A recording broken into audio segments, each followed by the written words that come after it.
I'm Rick Dadarian, and this is Realms of Memory. One of the reasons that population is so hard to register is that the world that you were born into, that's the world as far as you know. And there's a lot of people in that world. And to you, this is what the world normally looks like. It is not normal. The human population right now is abnormal for the reasons that I mentioned. We use some artful technology to make our population explode. And, again, if the planet were limitless, as the planet really effectively was through much of human history, that's how we expanded and grew beyond our African origins, all the way to the Americas, which we discovered and settled around 15,000 years ago. I mean, we've never been up against limits before. The concept of limits doesn't really exist in ecology until a species learns it the hard way, when you exceed them. I'm Alan Weisman. I am a journalist and a writer. I've been accused of writing literary nonfiction. I became a journalist because everything in the world interested me and I couldn't decide on what to specialize in. So as a journalist, I get to stick my nose into all kinds of things. But I'd say over the past 25 years, more and more, I've been focusing on the global environment. And by environment, I mean, pretty much everything that exists. But certainly the environment also in the sense that most people understand it as the natural foundation of this planet, its waters, its air, and how they support life, including the life of our own species. And I've been ultimately very interested in how our own species is going to continue to survive on this planet. Alan, welcome to Realms of Memory. Thanks very much, Rick, for having me. Yeah. So, I've heard on a number of occasions you've described the 21st century as the make or break century for humanity. And you've laid out a number of existential crises that we're facing. Could you start by summarizing what are we up against? Why is this the make or break century? Well, in my new book, Hope Dies Last, I kind of spell it out as 4 different existential crises, though actually the 3 and 4 are pretty much the same crisis. The first one is the climate. This is no secret to anybody on Earth right now that we're changing the weather patterns all over the Earth. And yes, there are some people who deny that humans have the power to change the climate, but frankly, either they are lying to themselves or they are lying to us because they're making so much money off of the reason why the climate is changing. And that is that we have energized our civilization in a very spectacular way. I mean, you and I wouldn't be talking to each other over, these electronic instruments if it weren't for the energizing of civilization. But we've done it by burning things, and burning things now are starting to catch up with us. At a certain point, the climate crisis is going to run out of our control to be able to manage it, or to at least rein it in enough to ensure our continuing survival. Second, species loss. One of the inadvertent results of the human race being so successful on this planet is that we are literally pushing every other species off the planet. The principal reason we're doing that leads me to what I consider the third and fourth existential crises. For reasons that I explain in a recent book of mine, Countdown, uh, in the 20th century, we became so successful that we quadrupled our population on this planet in a single century. And that's almost unprecedented for any large animal in the history of Earth. Uh, the reason that we were able to do that, there are a couple of them. One is modern medicine. But most important is that we discovered how to create much more, how to grow much more plant life on this planet than nature ever could. And we, in ecology, anytime you create more food, which is what we've done by creating more grains that we consume, uh, population always rises to meet the food supply. So as a result, nearly half the planet now that's not frozen is devoted to feeding just one species, ourselves. And that's what's pushing other species off the edge because we're taking up their habitats. We're also growing our food with chemistry that is injurious to their survival and ultimately to our own, because we evolved alongside those species. What they contribute to the ecosystem is part of what sustains us. And because ecology and nature are so vast, there's a lot of variables out there.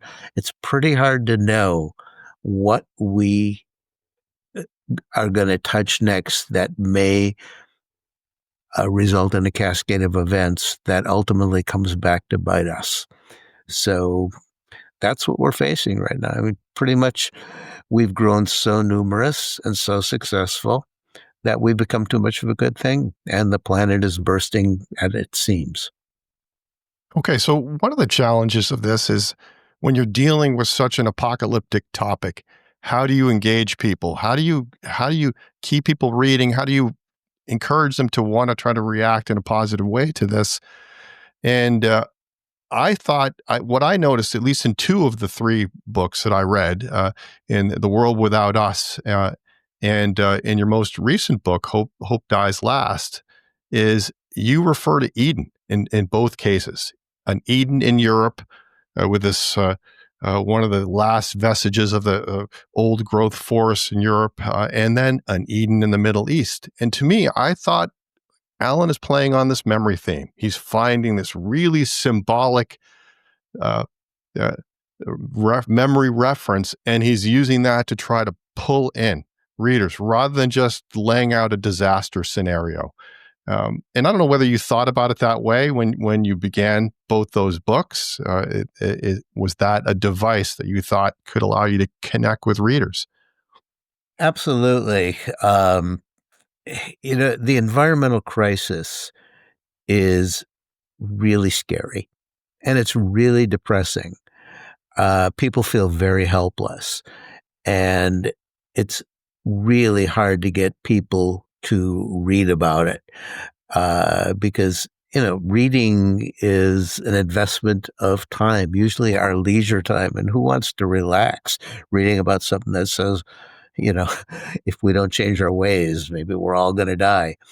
Uh, so with The World Without Us, I kind of played a trick. I just killed us off right in the very beginning in ways that were remotely possible, so it didn't scare readers into thinking this was going to happen right away. Like, Jesus or space aliens weren't going to come down and spirit us away, rapture us uh, right off. Though, I wrote The World Without Us in 2007, and then we had a major pandemic that everyone remembers. That's in very recent memory. And since one of the possibilities and it's the most likely one, is that a Homo sapien specific virus would just attack us and leave everything else intact. And we started seeing evidence of that when our streets got very quiet and wildlife started roaming in our cities. So it was right after my publisher had put out a 15th anniversary edition of the book, which was very opportune. But getting back to your question about Eden,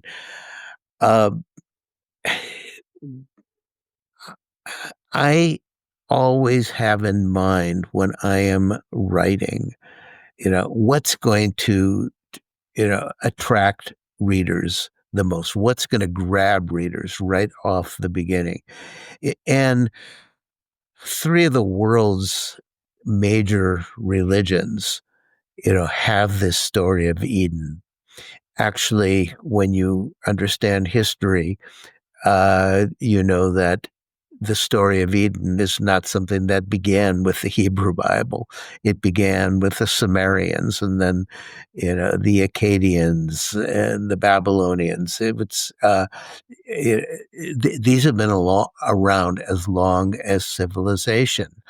And the whole concept of faith, even if people don't follow an organized religion, the concept grabs us in the gut. It's very meaningful. It's either a childhood memory that was imbued in us, or it's something that we long for, the idea of a paradise. So in the world without us, what I showed is that we have a memory of a time when was not divided into nature and civilization, but a point when we all sprung from beautiful, pristine, natural areas that probably most of us alive have never seen anything that perfect, but fragments of them remain. And I went to a fragment in Poland, on the Poland-Belarusian border. That's a fragment of the original primeval European forest. And when you get in there, there's a sense. Was my experience and the experience of others who have visited since then because they read my book, is that something in you recognizes something that on one hand seems so exotic, seeing enormous versions of the trees that you grew up with, if you grew up in a temperate climate. But it just feels right somehow.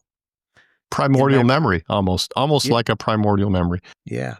And in my recent book, The World, Hope Dies Last, I intentionally went to what is described in the Bible as the original Garden of Eden. The Bible describes the confluence of four rivers. It names the Tigris and Euphrates. And the other two rivers, there's some debate. There's been debate about them and some misconceptions about them, but archaeologists make a convincing case for one of them to be the Karun River that comes out of southwestern Iran, and the other, the Wadi al-Badi, that comes through Kuwait and Saudi Arabia.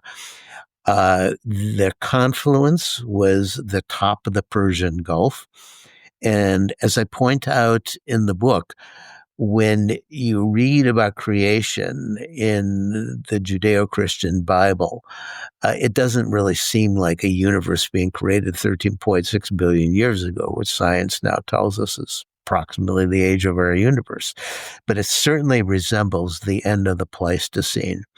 And at the end of the Pleistocene, these four rivers they existed and they were coming together, but the Persian Gulf was much lower than it is today because most of the moisture in the world was still locked up in these huge glaciers. And as a result, the top third of the Persian Gulf was a quadruple river delta, and a river deltas are the most fertile areas that we have on Earth. And for our hunter-gatherer ancestors, this would have been a paradise.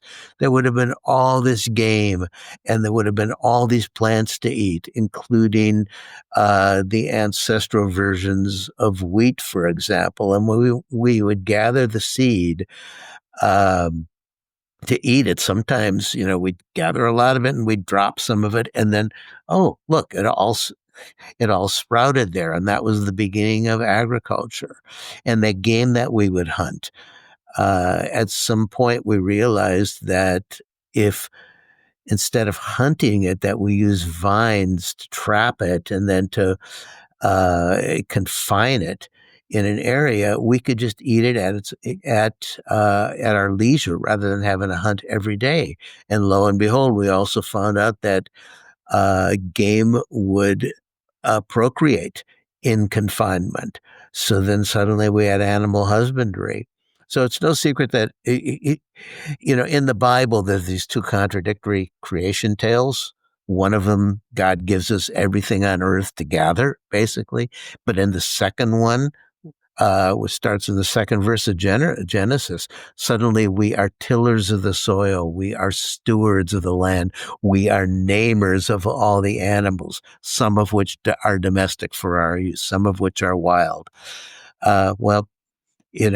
This stuff is all in our memory. So I start the book in that place because it has such an emotional impact, both as the cradle of religion and as the cradle of civilization. And the fact that, the seas, as those glaciers melted and the seas began to rise, then suddenly we had flood stories. Again, the Sumerians, the Akkadians, the Judeo-Christian Bible talk about this flood. Well, today those seas are rising again, and that's because the way that we create energy is overheating the atmosphere, and it's overheating the seas, and they're expanding and they're rising, and it's also the temperature is also rising to a point where it's becoming very difficult to live down there. So in the cradle of civilization, and so much of our belief systems is becoming unlivable. That's something that we should be paying attention to. This hook maybe of an Eden in the Middle East with your current book, an Eden in Europe with The World Without Us, is a hook in part to draw readers in. It's a way of making the environment, giving people a connection, making it meaningful to them. But there's also this powerful theme of forgetting. So when I read through, and this comes up in different ways, but this is the main idea of The World Without Us. What would the world be like if we were basically forgotten? If we disappeared tomorrow, what would happen? And I saw that as are you trying to trigger people in a different way to get them to think, don't you want to be part of the picture? Look how easily you could be erased from the planet.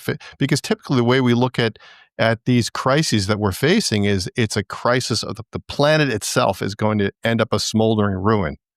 And you take a different angle on this, that the planet actually could be fine, and we really need to be focused on ourselves, because we'll be erased before the planet will. Yeah, that's that turns out to be the truth, and that's what I discovered when I was researching The World Without Us. I mean, at one point I was with one of the world's extinction experts, Doug Irwin. He was at the Smithsonian at the time. The Smithsonian, which is trying to erase a lot of memories these days selectively. And as he explained to me, this is something a lot of us know, that, there have been 5 major extinction events in the history of this planet. They've all been caused either by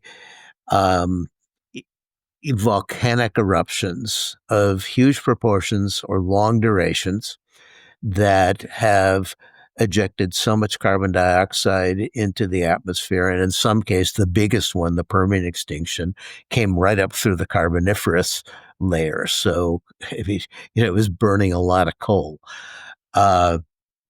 That the atmosphere changes and a lot of things can't survive and they go extinct. I mean, fortunately, a few things manage to stick around and, like a few weeds or in one case, the last vertebrate left on Earth was, a tiny toothed worm, was our ancestor.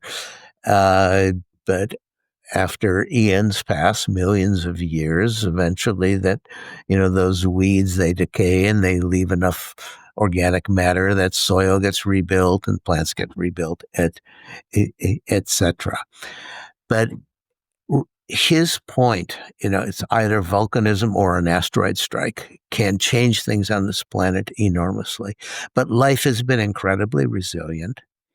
In some ways, I can really relate to the creationists, who believe that there must be some higher power behind all this because life is so mysterious. And we still scientifically can't describe life, nor can we recreate it. But ultimately, after each extinction event, the planet has come back, and it flourishes. And sometimes you have these, like enormous creatures like the reptiles who for 165 million years, by contrast, we've only been around for a million or so, 165 million years, they luxuriated in this very, very tropical planet where, by the way, there was about 4 times the amount of carbon dioxide in the atmosphere than there is now, until an asteroid strike almost erased everything again. Each time the planet comes back. And that's really, really comforting to me in some ways because the extinction event that we are now perpetrating on this planet, of which if we keep pushing it far enough, I mean, think of it as, each time we lose a species, it's like pulling out a foundation brick from the environmental base that supports us all. And at a certain point, you pull out too many foundation bricks and the building topples all, and you're crushed by it. And that's where we will be headed if we keep eliminating so many species. So yeah, I'm comforted to know that the planet will exist beyond us. But I didn't write the world without us because I want a world without us. I like my species. My best friends are Homo sapiens. I was hoping that readers would see how beautifully the earth would be restored if we vanished. Well, here's a really good example. One of the reasons that I can sum up in 2 words why a lot of people, except for environmentalists who already know about this, why most people don't want to read about the environment. The words are environmental impact. I mean, it's automatically makes us feel guilty. We are doing something to the earth. And that phrase is very off-putting, and it exists in almost all the environmental literature that's written. Because obviously that's why we talk about the environment. We're having an impact on it. In the world without us, I never use those words. I never have to, because I just theoretically remove us to see how would nature respond without all the pressures that we're heaping on this planet daily, hourly. And what we would leave behind if suddenly we went poof is the sum total of our environmental impact. Instead, what I'm showing people, though, is, okay, there's all this stuff lying around. And I pose 2 interesting questions. What's going to happen next? And how long will our traces remain? What of our stuff is going to last the longest? Will any of it last to the end of time? But also, how will nature perform without us? And it turns out nature performs very well. It can swiftly, if not erase all of our traces, it can um, it can bury them, or it can accommodate them to flourish anew. Uh, it's really a rather beautiful picture. But what I was hoping that people would read that and say, wow, that's amazing. But is there any way that we can add ourselves back into that picture, only this time in balance with the rest of nature? And, my subsequent books have been about, okay, what do we need to do to find that balance? So again, you mentioned people generally are focused more on their own lives. They're the main actor in their own personal drama. So if you write a book about the world going on without us, being fine without us, it's a way of implicating people. People want to live on in memory. They have kids, they build structures, they want to be remembered. And you show, well, the illusion of what we've done can be erased pretty quickly, whether it's New York City, a refinery, whatever it is. It's gone within a matter of time. Maybe that is a wake up call to want to stick around a little longer. Well, I try to remind people of these things. Look, you and I are just as much caught up in our own lives as everybody else is caught up in theirs. Again, we are hardwired to feel this way. Remembering history takes an effort. It takes an effort to, to go to places. At one point in Hope Dies Last, um, one of my characters in this book was a real human being, goes to Uruk, which is in southern Iraq. It was the capital of the Sumerian Empire. It was the first real city on this planet. And it lasted and thrived from the dawn of civilization to after after the birth and death of Jesus Christ. 5,000 years, this city was intact. And now most of it is buried under the sands of Iraq because its lifeblood for many years, for millennia, was the Euphrates River. But eventually, as all rivers do, the Euphrates carried so much silt down that it sort of changed its course. It pushed away from Uruk. And today, it takes the effort of archaeologists to uncover it, to realize that we were looking at truly the dawn of everything that we consider to be civilized. I mean, the dawn of machinery, that's where the wheel was invented. The dawn of communication and thought, that's where writing was invented in the city of Uruk. And today, most people wouldn't even recognize the name of that place, if I didn't explain what it was. And so I explain it in my book in showing someone very present today, contemplating, how quickly everything can be erased and will be erased unless we use that knowledge to learn from these lessons of history. But memory in this case takes a real effort. One of the recurring themes I thought was that we forget this long history of humanity having no breaks, right? And then this is a big theme throughout your work, is that the real problem is that there's no limit to our consumption. And we think that this is something modern, but actually it goes far back in time. And you talk about this extinction theory with the mammals around the globe, and what happens early on. You talk about Mayan civilization, how that vanishes and gets swallowed up by nature. So you have multiple examples going back in time of people and civilizations just overreaching and being forgotten, erased as a result. Before we started recording this session, you were talking to me about how I talk about how important it is for people to take children out into nature, to imprint them with this. I mean, nature does all the work. Once you're out there, it grabs you. It's fascinating because we are all part of nature. When we talk about human nature, I mean, half of that phrase is nature.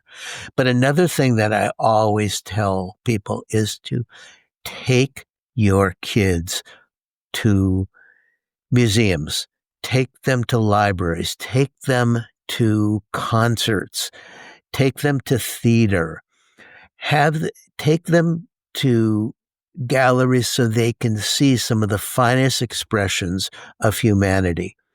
Because when kids start learning about the things that we have done to nature and how we're driving species into extinction, one of their reactions is going to be anger.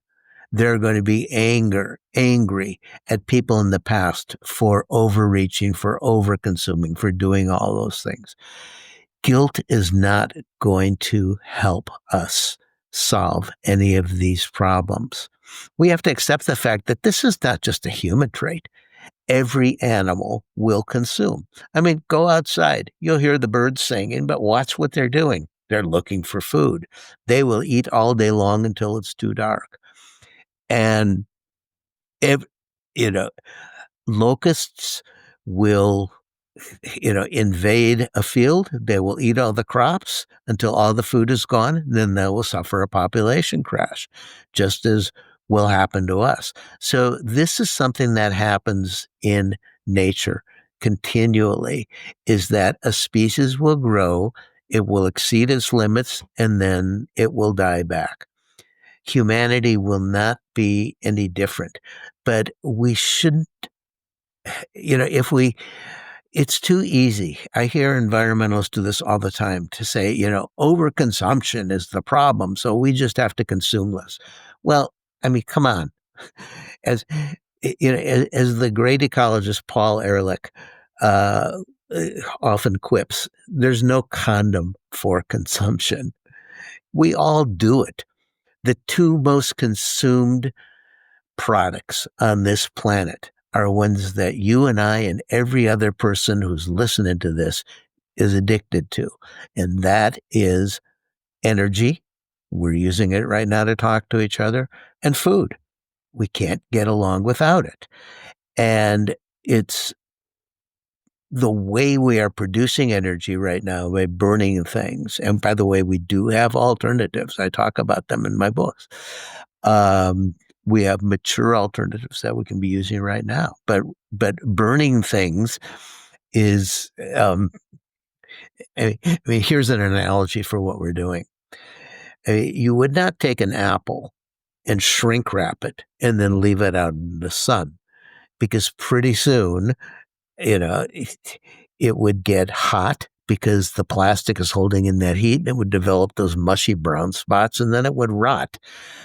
Well, that's pretty much what we're doing with our planet right now, because when we burn things, we are releasing 3 different invisible gases. One of them is carbon dioxide, most famously and most prominently, but the other 2, methane, which is a byproduct of how we mine stuff to burn, it doesn't last as long as carbon dioxide, but it holds in heat up to 80 times more efficiently than carbon dioxide, and much more efficient than that, up to 250 times, is nitrous oxide, which gets released with the soil because of our petroleum-derived fertilizers, which go back to how it is that we managed to grow so much food during the 20th century to increase our population so much. When that stuff breaks down in the soil, a reaction with soil microbes releases nitrous oxide. Those gases are basically shrink wrapping our planet right now.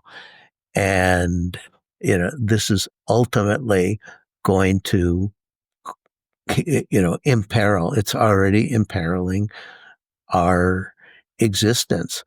So, you have to take into account the human tendency to just, think right now in the present, but that's also a tendency of all organisms.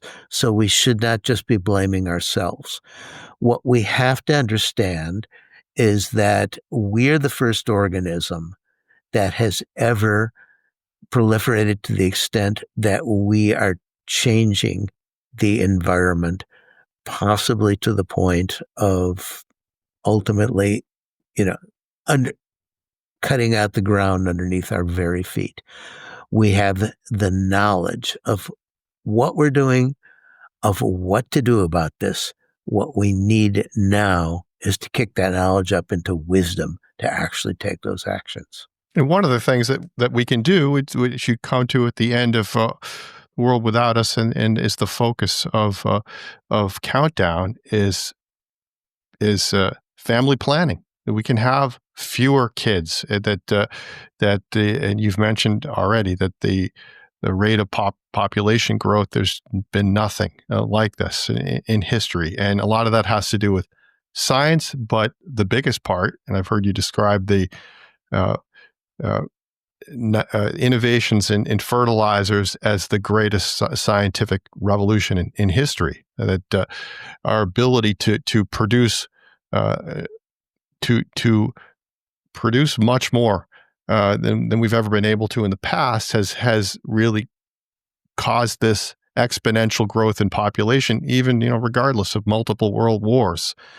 And there's only so many people on the planet that we can feed. And you talk about family planning, but that gets wrapped up in lots of memory issues, because there are lots of horrific 20th century reminders of where that can go wrong. There are cultures where that's a part of that. So I guess on the one hand, what are the different factors that complicate family planning? And a lot of it has to do with power. And you refer to institutions like the Vatican. You look at places like Israel and Palestine. What gets in the way? Where has that not worked out? And then where has family planning worked out in some spectacular ways? Places that you might not expected. Places like Iran, places like Thailand. Well, population is a very loaded topic, because like every other species, we are, hardwired to make copies of ourselves. Procreation is one of the most natural acts on this planet. It's one of the most pleasurable acts on this planet. And we do it. Every other species do it. The birds and the bees do it. There are songs written about this stuff. And we look back into the histories of all cultures, and being fruitful and multiplying is both a celebration of that, and it's a logistical tactic to make sure that you and your lineage survive. If you are more fruitful and multiply more than the competitive tribe over there, you're more powerful than they are. So we've all been doing this since time immemorial. And, it worked pretty well throughout history, even when we invented agriculture, and suddenly we could produce a lot more food in a concentrated place. That caused a population spurt. But we still had all these diseases on the planet that we were susceptible to, and they would tend to knock us back, because when agriculture also allowed us to do, because one person could grow so much food for so many people, you didn't need everybody to be a food gatherer. So we learned other things to do. We became priests, we became prostitutes, we became architects to build dwellings so people could live, first of all, close to those fields. And then as we developed wheels and transportation, you could live farther away. And all the things that happen in civilization that allowed our population to grow. But diseases and epidemics would knock us back. We'd have plagues, we'd have smallpox, we'd have all those things. At the end of the 19th century, or excuse me, the 18th century, a vaccine for smallpox was invented. And during the 19th century, that was followed by all kinds of further vaccines, diphtheria, pasteurization of milk, the discovery of antiseptic and the importance of it. Many things suddenly allowed us to live longer than the 40-year average lifespan for Homo sapiens at the time, and also to lower infant mortality. Because one of the reasons we make so many copies of ourselves in nature is that very few of them survive. Human babies, half or fewer, survive to the point that they could procreate themselves. So my great-grandmother, for example, had 4 sets of twins and several singles. That was not unusual for women to keep having babies, and about half of hers did not survive. So in the 20th century, then we developed the means to, instead of limit our food supply that we grew agriculturally, which are dependent on some essential nutrients, especially nitrogen, which only a few plants called legumes can trap nitrogen into the soil to allow other plants to take advantage of that. That's why we grow beans with corn, for example. We learned in the 20th century, around the time of World War I, to pull nitrogen out of the atmosphere, burning a lot of fuel to be able to do that, and then to chemically slather it on the ground. And suddenly we could grow much more plant life than nature ever could, as I said earlier. So, look, modern medicine, that sounds like a great thing. More food, that sounds like a great thing, but it turns out that they had unexpected consequences. The unexpected consequences mean, many more human beings on the planet. I think that we deserve to be here as much as any other species, but, too much of a good thing is just too much. And that's why we are pressuring the planet so much. So not only did we expand the food supply, once with nitrogen-based synthetic fertilizer, but we expanded so rapidly that famine was almost assured in the most populous areas, particularly in the Middle East. But then a further development was called the Green Revolution, where by cleverly crossbreeding plants like corn and wheat and ultimately rice to select for a shorter stalk so they would put more energy into producing more grains and more beans, we created harvests that were sometimes 10 times what conventional harvests would have been. But Norman Borlaug, who won the Nobel Peace Prize for founding the Green Revolution, when he won the Peace Prize because he was rightfully deemed the person who has saved more human lives than anyone else on the planet. He warned in his acceptance speech that unless we couple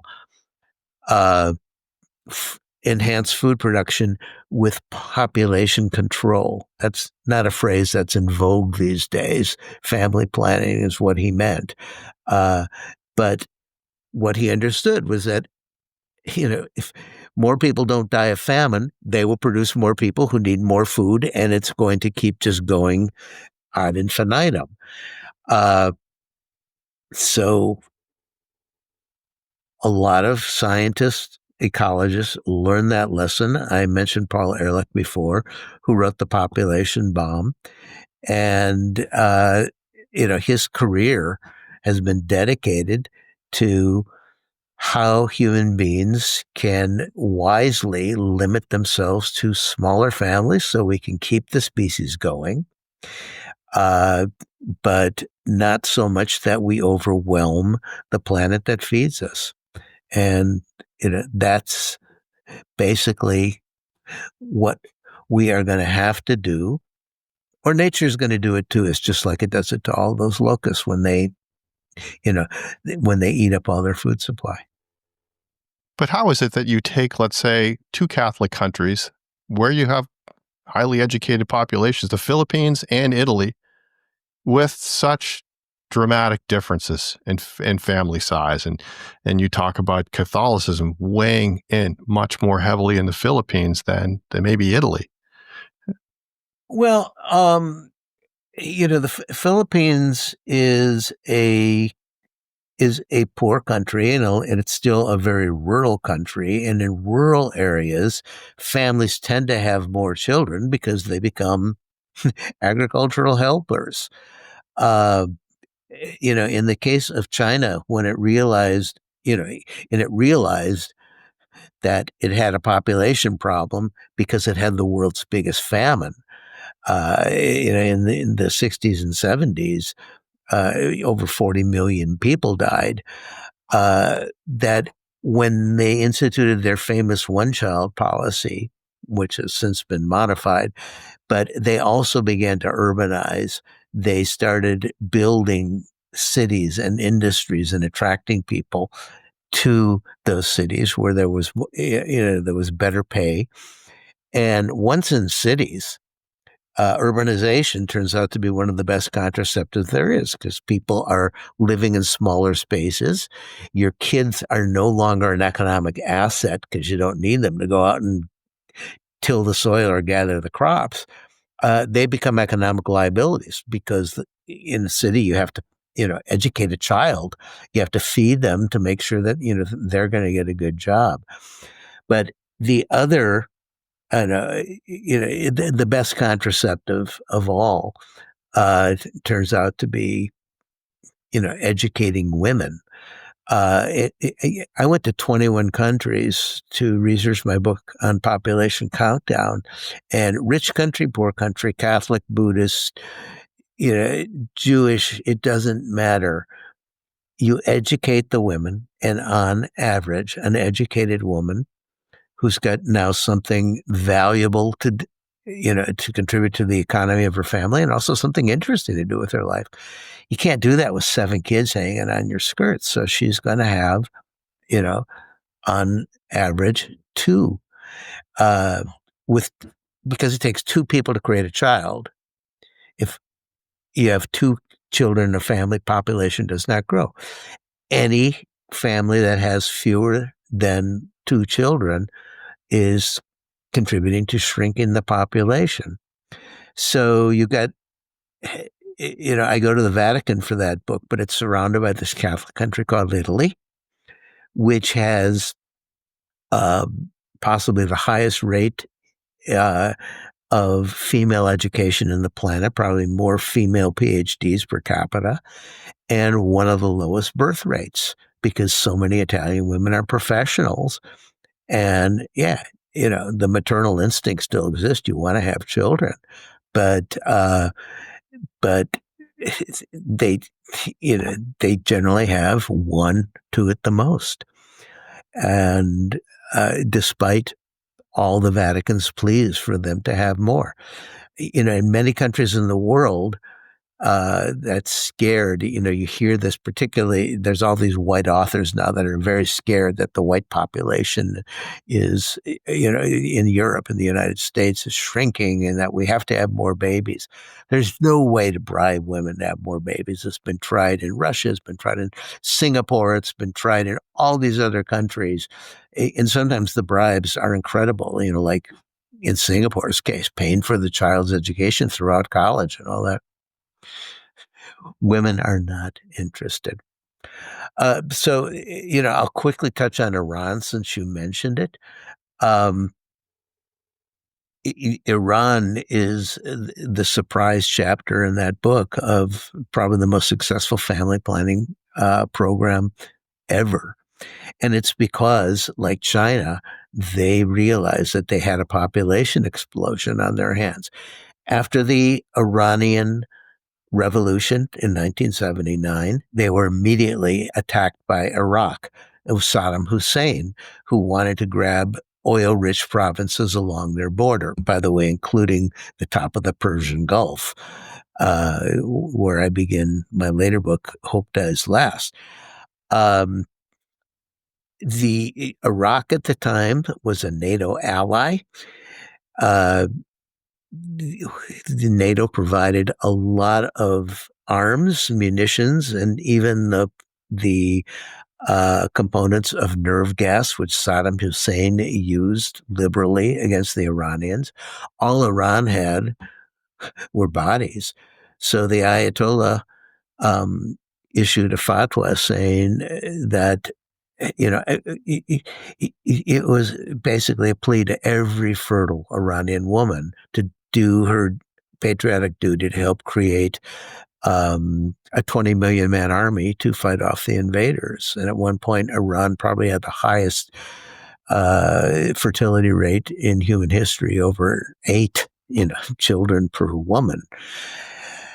But then when the war finally ended in a truce after 8 horrific years, a very intelligent economist, and I realize that's often an oxymoron, but a very bright economist who was the head of planning and budget for Iran, went to the Ayatollah, and said, we're going to have a huge problem on our hands because all these kids that were born during the war, in 10 years or so, they're going to be needing jobs and our economy is not going to be able to satisfy them. And we're going to have a lot of angry, unemployed, frustrated young males.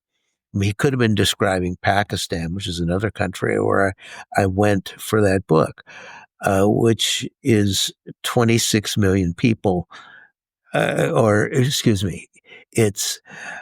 it's a country the size of Texas, which is population about 26 million, only you've got a population that is rivaling the population of the entire United States right now. And so many of them are unemployed young men, which is why it's been always an easy place for terrorists to recruit because, what do they have to do? What do they have to lose? So what Iran did instead of that, they saw with the problems of the Chinese one-child policy, tremendous suppression of women and enforced abortions and sterilization and sometimes even infanticide, though those cases, the number of them have probably been infanticide, probably been exaggerated, though the killing of any one child is horrific. But what Iran decided to do was, instead of an obligatory policy, the state coming into your bedroom and telling you what you can do, they made it voluntary. But the program was accompanied by a campaign, a publicity campaign that basically, imagine billboards of a big family that's in rags and a small family that can afford, to dress well and to eat well. The only thing that was obligatory was premarital classes, where you could go to either a mosque or a health clinic and you could learn, among other things, how much does it cost to raise, feed, clothe, and educate a child. And then they made family planning, everything from condoms up to tubal ligations and vasectomies, available for free throughout the country. I talked to a conservative Muslim OBGYN, a woman who talked about how they would go mule back to all these little villages and later in four-wheel drive. And they would set up a temporary surgical theater, and all these exhausted women would line up to have a tubal ligation because they didn't want to have any more babies. But the most important thing was they encouraged girls to stay in school. And for the reasons that I've already described, you got to a point where in Iran, more than half the university students were female, and they brought their fertility rate down below replacement rate, down below 2 children per family. It's actually 2.1 to account for some, infant mortality that always happens. But they did it a year faster than China with its draconian one-child policy. So it was a wonderful program. Unfortunately, in succeeding years, and I actually describe this happening when I am in Iran for that book, um, the politics swung in the other direction. And under a new president with a new economic advisor, he convinced the president that, we're going to lose out economically unless we keep having more children. Here's a little, since you were asking about overconsumption before, as a side note, why do economists like big populations? Well, the easy answer is, more consumers for more products. But the dirty secret is that the more people you have, the lower wages are, because you have a bunch of miserable people competing with each other for any job in order to survive. If you have a shrinking population, such as Japan is having for reasons that I explain in that book, Japan's population has been shrinking since about the middle of the last decade. And you have fewer kids coming into the workforce. Well, what happens when you have fewer kids? Wages rise because they become more valuable. That's the best way that we have for a more equitable distribution of wealth on this planet. But you have happy workers, productivity does not necessarily, wane because, people are just more productive than feeling that they're in a job where they're undervalued, which is the case of most of the workforce in the world right now. And if there's one agency, a U.S. agency that stands out, and it comes up many times in Countdown, that's at the front lines of fighting for family planning, it's the USAID. And there was an article in the news just the other day about $10 million worth of contraceptive-related devices that were just sitting in Belgium. And you had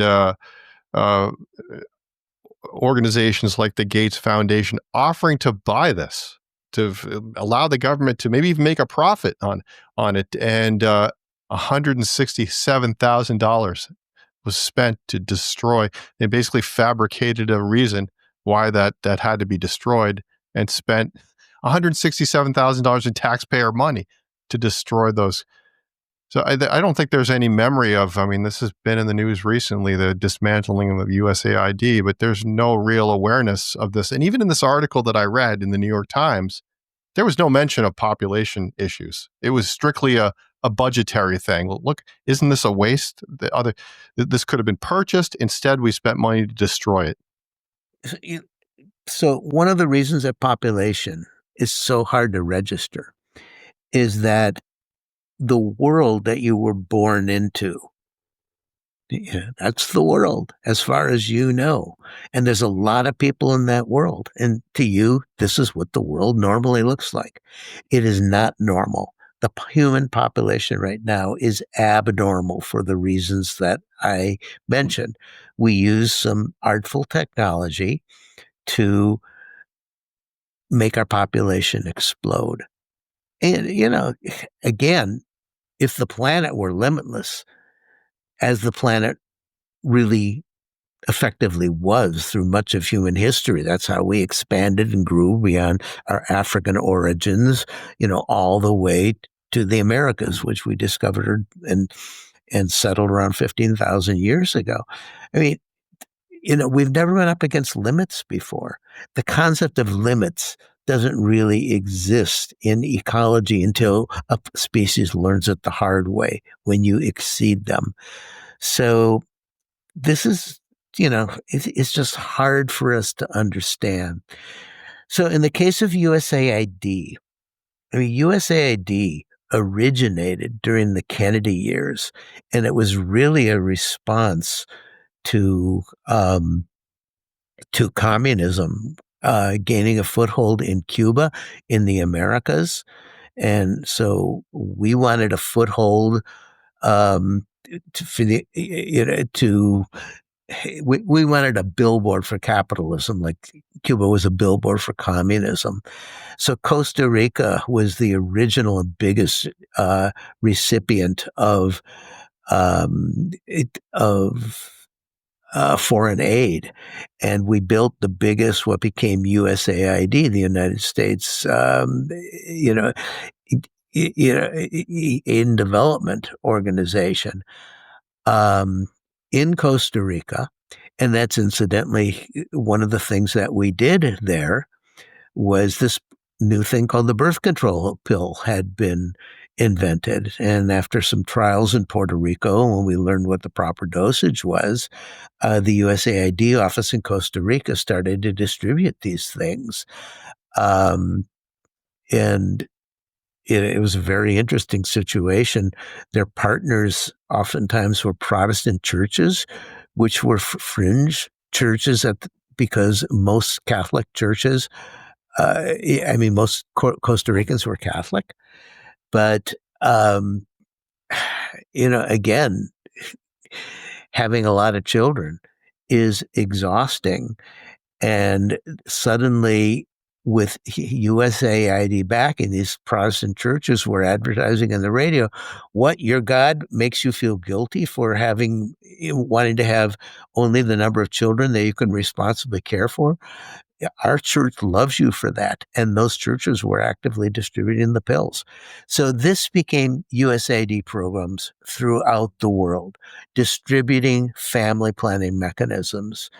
And one of the lessons that we learned through, the Chinese example, and also tragically, what we did in Costa Rica, because the idea of tying women's tubes against their will, or sometimes even against their knowledge, they would come for a doctor's appointment and they would leave sterilized.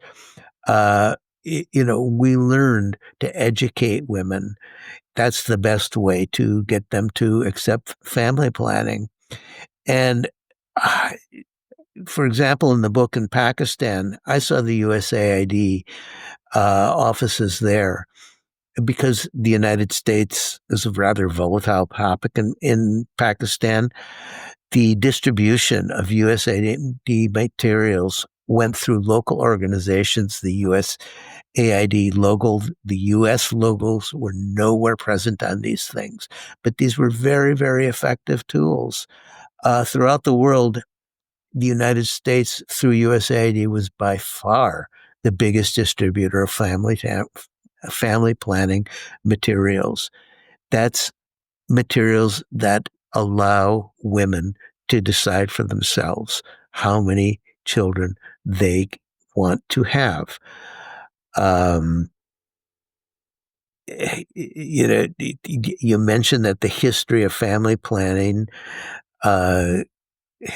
is difficult, because even Margaret Sanger herself, founder of Planned Parenthood, believed to a certain extent that in eugenics that some populations, should procreate more than others.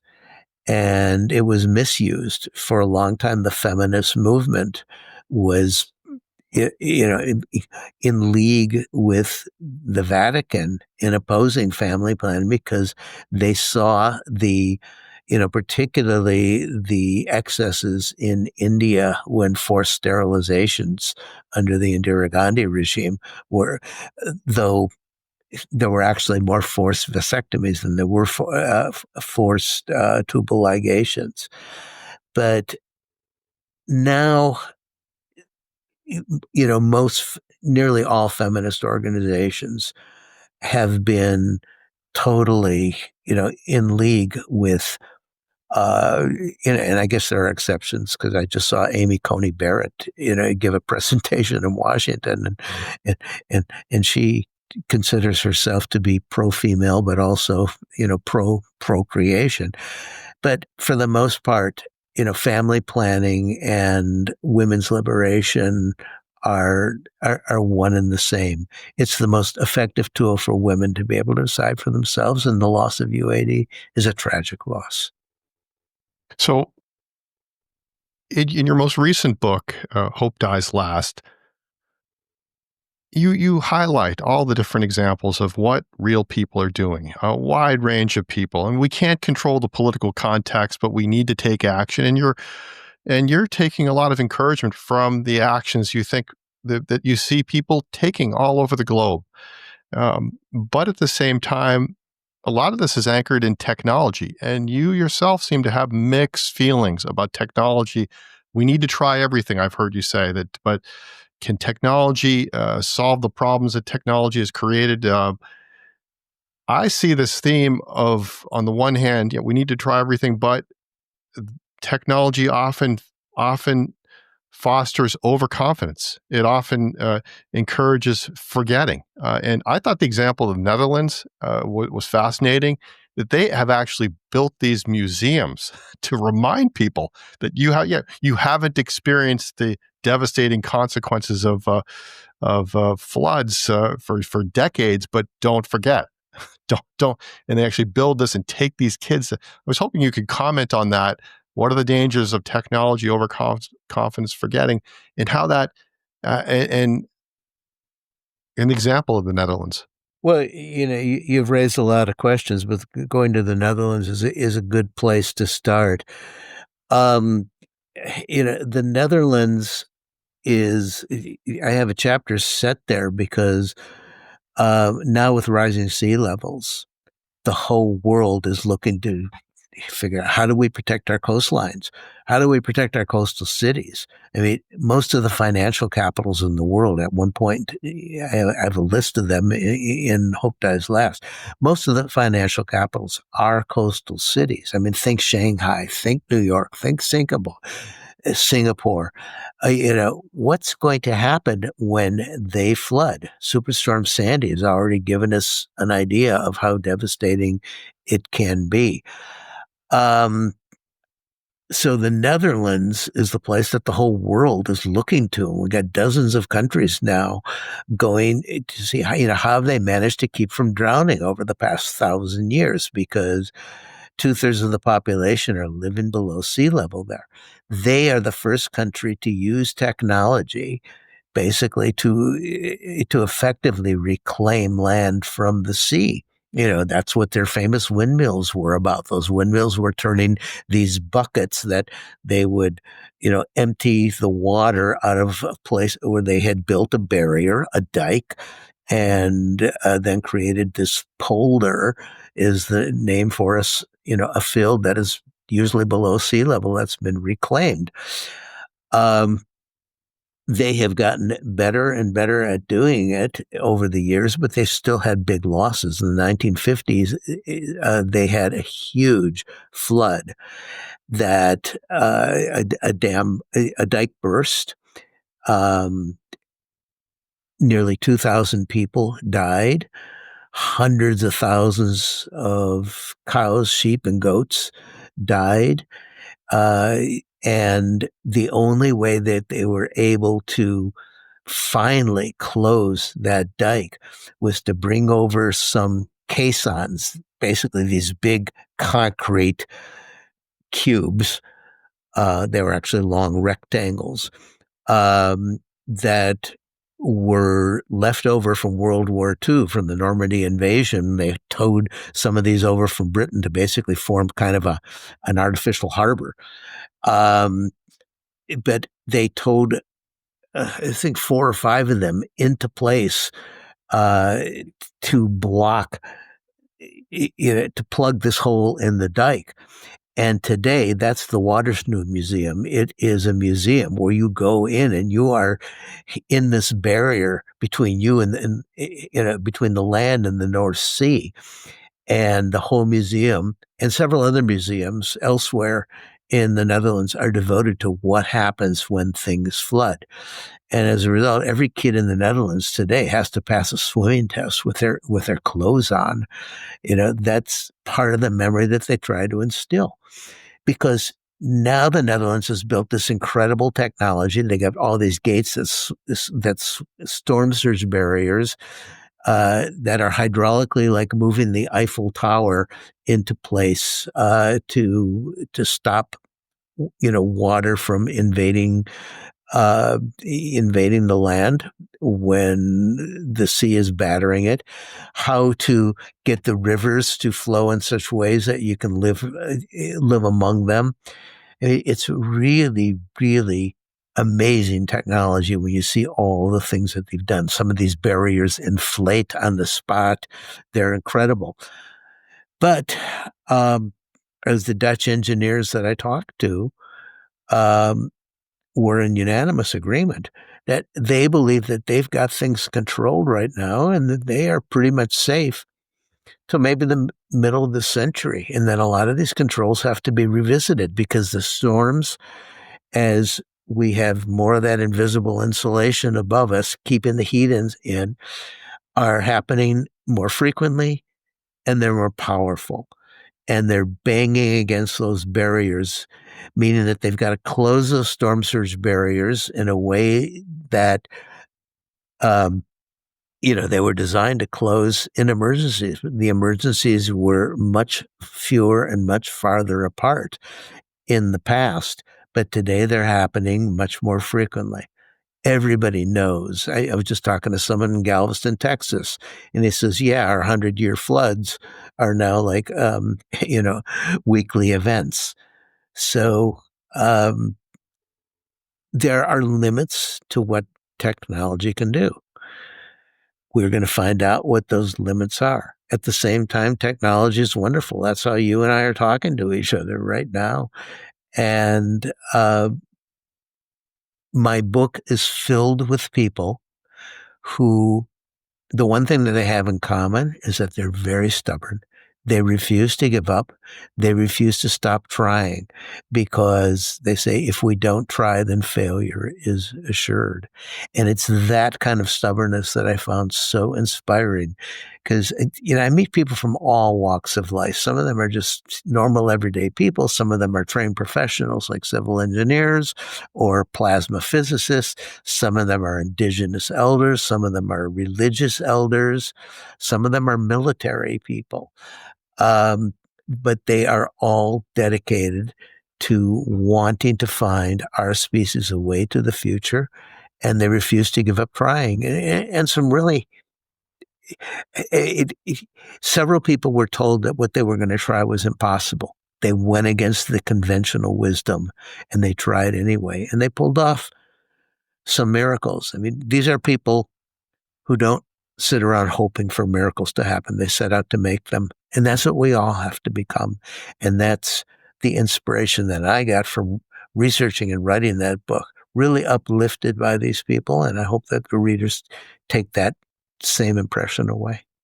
Alan, thank you so much for taking time to talk with me. It's been my pleasure. Thank you. It's been a wide-ranging conversation, and I appreciate you, finding all these things to think about in my books. I've been talking with best-selling author Alan Weisman about his 3 most recent books, The World Without Us, Countdown, Our Last Best Hope for a Future on Earth, and Hope Dies Last, Visionary People Across the World Fighting to Find Us a Future. If you've enjoyed this or other episodes of Realms of Memory, tell a friend or family member. The best endorsement is word of mouth. I'm Rick Dadarian.